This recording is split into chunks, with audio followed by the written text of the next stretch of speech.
Hi everyone, welcome to my channel where you can access environmental science topics from ICSE syllabus. If you're enjoying these videos, please do hit the like button and subscribe to my channel. पिछले video में हमने trade and add यानी कि सहायता और व्यापार का क्या रोल है ये देखा था वर्ल्ड की इनइक्वालिटीज को कम करने में।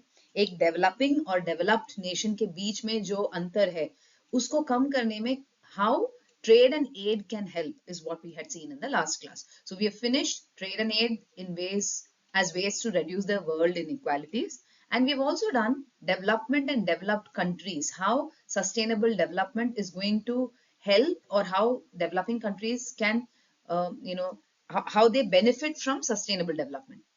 Today, we are going to talk about the different modes of international cooperation. There are different treaties, there are बहुत सारे समझौताएं हैं countries के बीच में जिससे दुनिया का भला होता है mostly in the environmental way but also sometimes in the economic way ताकि ultimately हमारा goal क्या है कि sustainable development ले आए. So today we'll see what are the different international cooperations. We have 5 and we are going to see each one of these in detail. And we are also going to talk in depth about the concept of sustainable development.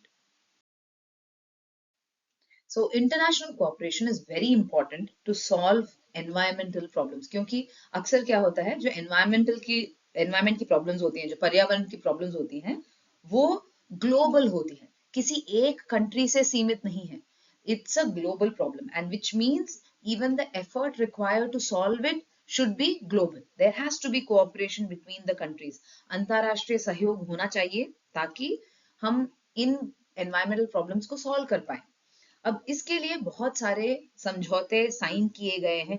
हम treaties या समझौते क्यों sign करते हैं? ताकि कोई भी nation जो है वो इससे बैक आउट ना कर पाए. उन्होंने साइन किया हुआ है that they will help. So it needs to be done by that country as a mandate. वो कंपल्सरीली करना चाहिए. वो कंट्री उस मैंडेट को कंप्लीट करनी चाहिए. इस वजह से हम ट्रीटी साइन करते हैं या कंट्रीज जो हैं, कंट्रीज के हेड्स जो हैं वो एक ऐसे समझौते साइन करते हैं. So there are 5 such treaties, 5 such cooperation examples that have been mentioned in your syllabus, and we are going to see what each one of those is aiming at.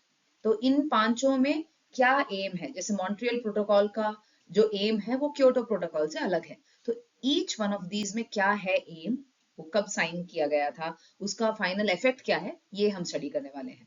आइए पहले चलते हैं मॉन्ट्रियल प्रोटोकॉल में.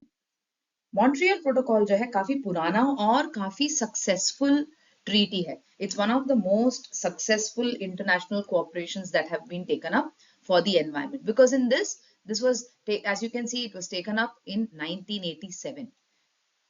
Montreal Protocol was on substances that deplete the ozone layer.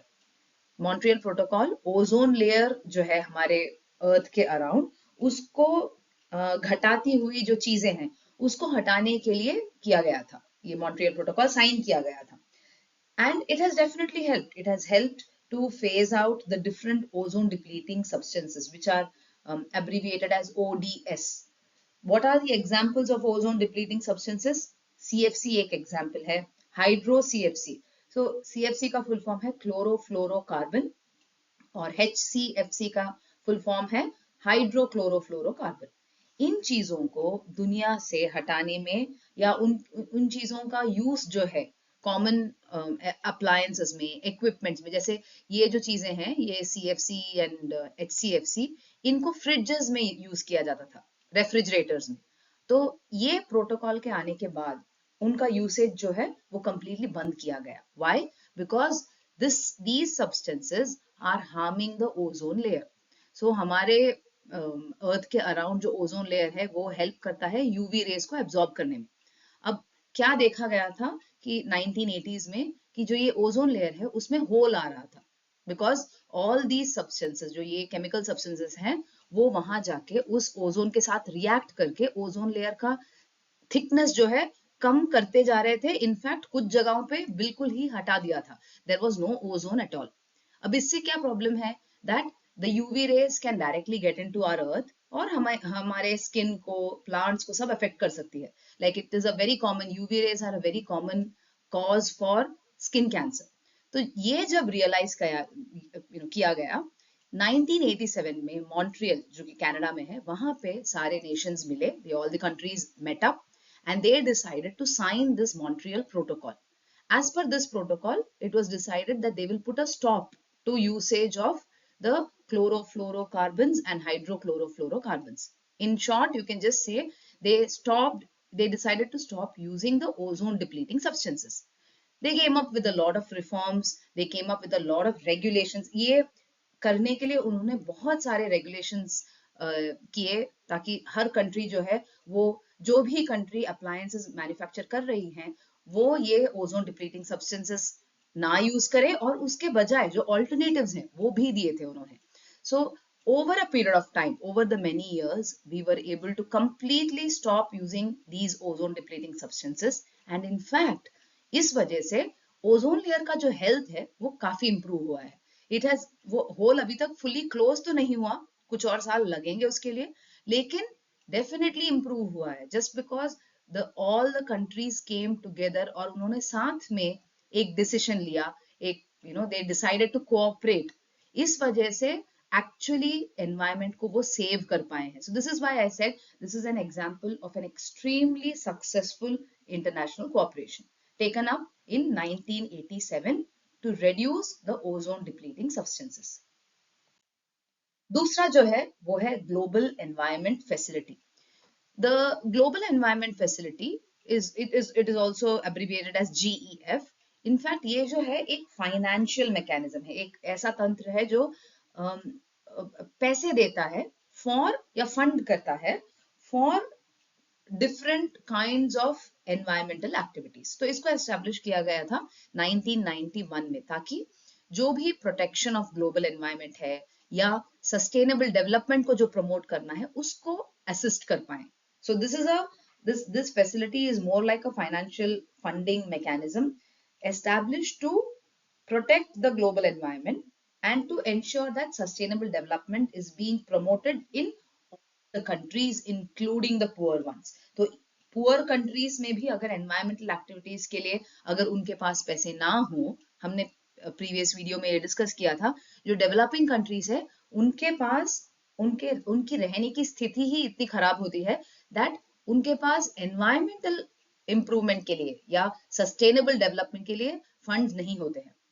तो जो ये global environmental facility है, ये विश्व के सारे ऐसे देश जो कि पुअर हों, उनको भी एनवायरमेंटल एक्टिविटीज इंप्रूव करने के लिए फंड्स देती है. That is the whole point of this, ताकि जो पर्यावरण है, एनवायरमेंट है, उसका उसको इंप्रूव किया जा सके, उसकी रक्षा की जा सके.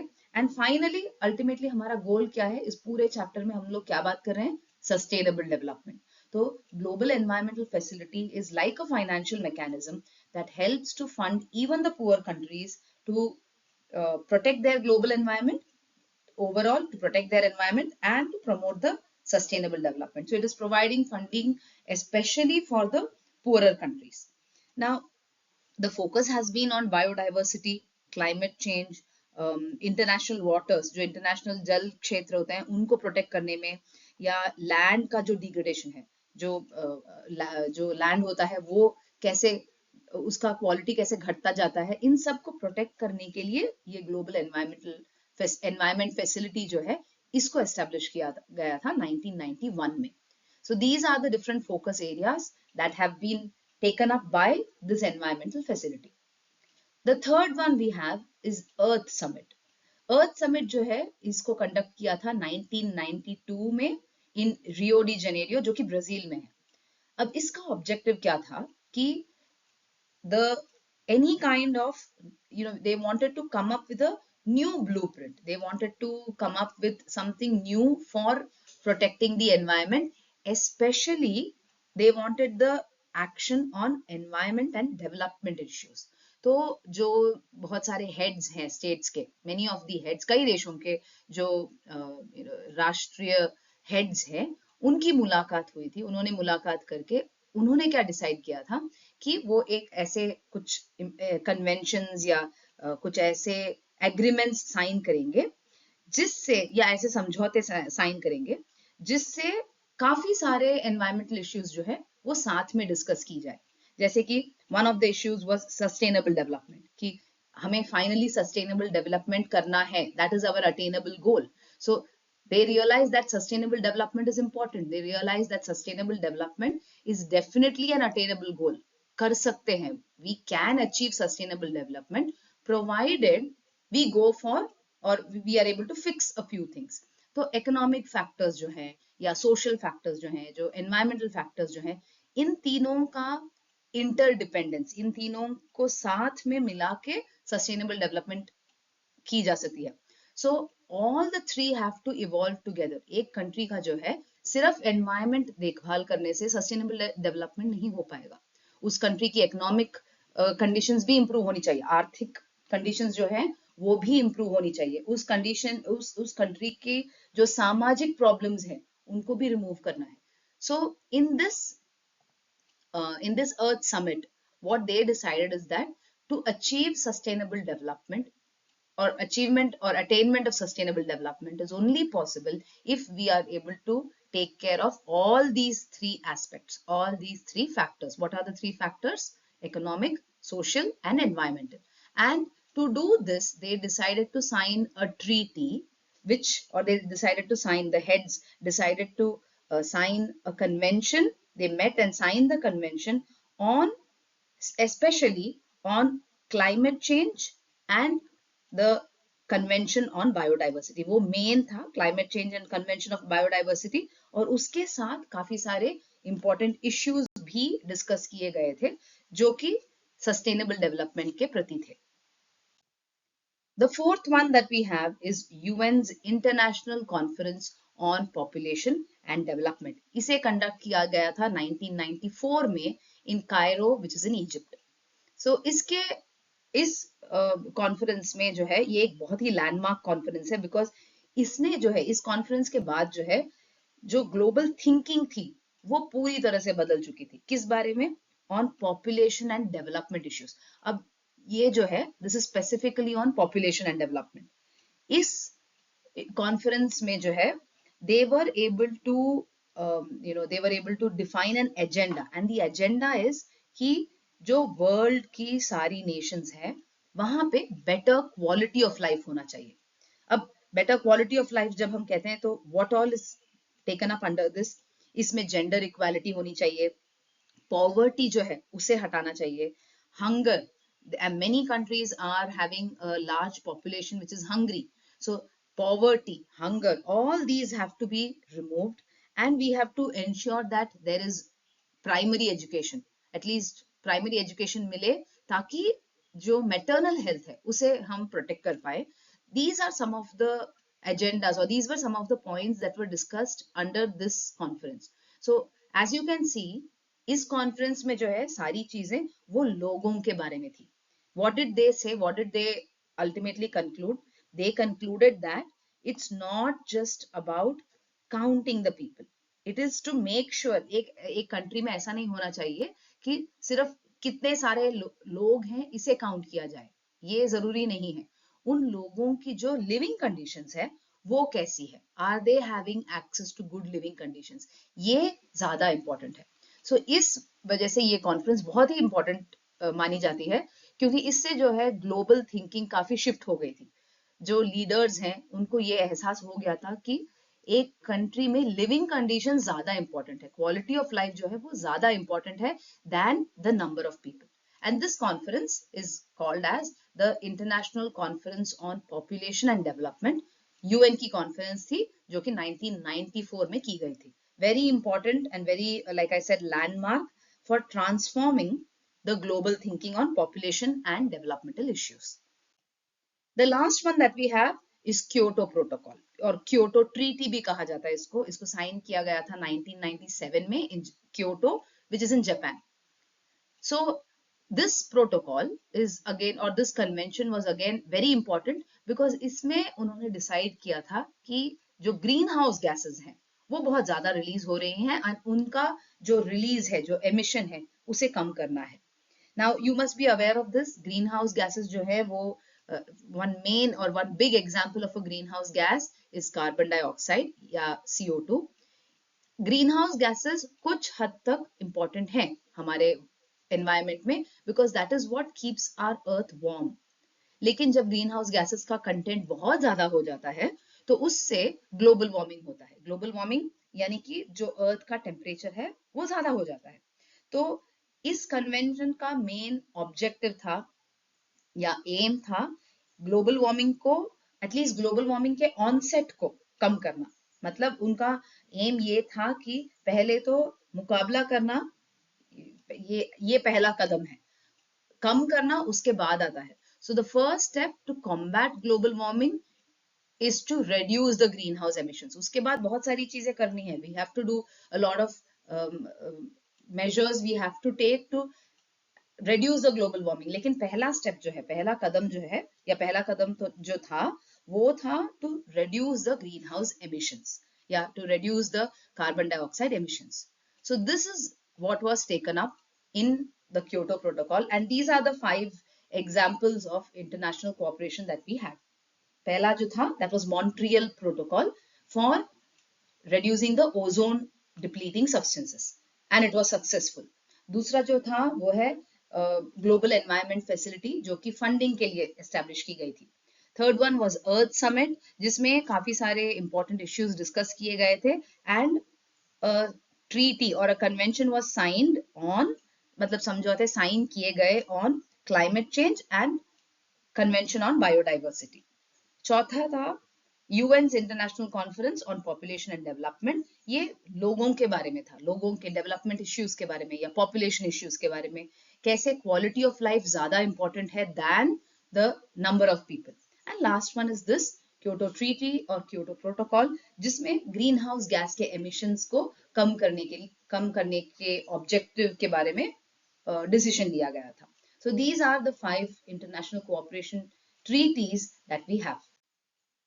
Now all of these, इन सब का एम क्या है, ये पूरे चैप्टर का एम क्या है कि हम सस्टेनेबल डेवलपमेंट अचीव कर पाए. सस्टेनेबल डेवलपमेंट मैं ये पहले भी बोल चुकी हूँ, I have been telling this. Sustainable development is a kind of development where we want to use, or it is in such a way that we need to meet the needs of the present generation without compromising the ability of future generations to meet their own needs. अभी की generations के लिए जो भी चाहिए, जो भी resources चाहिए उसे use करें. At the same time आगे की generations के लिए जो resources रखनी है उसे हम overuse ना करें. ये idea है sustainable development का. सस्टेनेबल डेवलपमेंट के 3 खंबे हैं, 3 pillars of sustainable development. Social यानी कि सामाजिक पिलर, लोगों का जो लिविंग कंडीशन है ये अच्छा होना चाहिए, उन सबको इक्वल अपॉर्चुनिटीज मिलनी चाहिए हर चीज में, उनका सोशल वेलबीइंग जो है ये अच्छा होना चाहिए. This is what comes under the social pillar, सामाजिक पिलर. दूसरा है एनवायरमेंटल जो कि पर्यावरण के लिए है कि जो लोग रहते हैं वो अपने नेचुरल रिसोर्सेज के मीन्स के अंदर रह पाए, कुछ ज्यादा ना यूज करें. अब क्या होता है कि कुछ जगहों में कुछ नेचुरल रिसोर्सेज ज्यादा पाई जाती है लेकिन उनको ओवर यूज ना करें. जितना उन्हें चाहिए, how much ever they need, that only should be used. That is what is called as living within the means of natural resources. The third one is economic pillar. जो तीसरा खंबा है वो है इकोनॉमिक यानी कि आर्थिक. Economic pillar जो है इसमें we consider how the country has to consistently produce operations और operational profit. मतलब ऐसा क्या किया जाए उस कंट्री के लिए ताकि उस कंट्री का जो रिसोर्सेज है उसको efficiently यूज किए जाएं और ऐसे कुछ एक्टिविटीज किए जाएं जिससे उस कंट्री का प्रॉफिट हो, लाइक एम्प्लॉयमेंट अच्छी हो या ट्रेड अच्छा हो, बाकी कंट्री से प्रॉफिट मिले. Only if this is there then economically that country will be sound. तो अगर तीनों पिलर्स का बैलेंस हो तभी हम सस्टेनेबल डेवलपमेंट अचीव कर सकते हैं. So now you can connect back to whatever we have done previously. क्यों वो ग्लोबल फंडिंग की जरूरत थी? बिकॉज लोगों को जॉब्स भी चाहिए. Remember that UN conference on population and development, लोगों को जॉब्स भी चाहिए, उनका सोशल वेलबीइंग जो है वो भी अच्छा होना चाहिए, तभी वो एनवायरमेंट के प्रति कुछ कर पाएंगे. If a person does not have food to eat, if the person does not have food to put on the table for their family, then why would they bother about the environment? It's as simple as that. So we have to meet their personal needs, social and economic needs. Only then the environment can be taken care of. तो तीनों pillars का अगर balance हो तभी हम sustainable development achieve कर सकते हैं. This is what is the concept of sustainable development, and whatever we have done till now is part of the different methods or methodologies that we can use to achieve this, to attain the sustainable development. I hope this video was useful to all of you. In the next part of this video, in the next part of this chapter, we'll do the last bit on how NGOs and different kinds of advanced technology can play a role in achieving sustainable development. I'll meet you in the next video. Thank you.